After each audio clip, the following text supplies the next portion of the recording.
If after hours of thinking, wrestling, making comparisons of pros and cons, you have decided to put your home on the market, well, first of all, congratulations, because deciding to sell is often the hardest part. Wondering what's next? I'm so glad that you asked. Hi, I'm Gina Walton with the Walton Home Team of Keller Williams, and today I'm going to give you just a quick rundown on some simple upgrades you can do to have your home ready for the market in no time. Let me guess.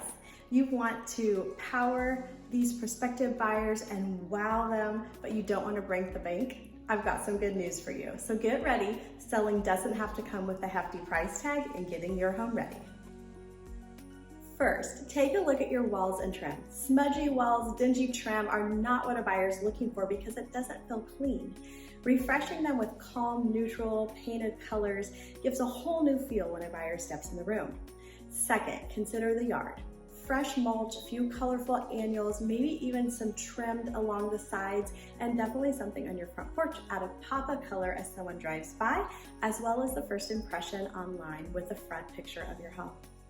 3, do some research on the listing price, the location, size, age, comparable sales, all the upgrades that you have played a role in putting into your home while you've lived there. Make a list of those.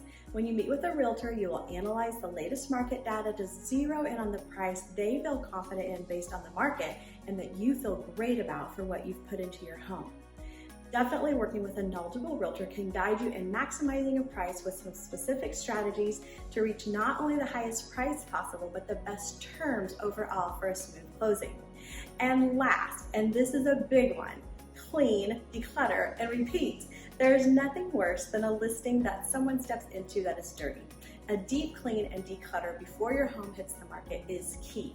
Also, decluttering will make your room seem larger online for all the pictures and video presentation, which is the first way that a buyer will see your home. Now, before you spend one penny on a home improvement, you're going to definitely want to talk to a realtor who's familiar with your market and what upgrades your neighborhood has. They will know the in-demand upgrades that people are looking for, and they will also know how many buyers are looking for a home like yours. Let's maximize the market. If you're ready to sell, give me a call today. I would love to chat, AKA an unforgettable first impression is what we're going for. Ready to go? Let's get started.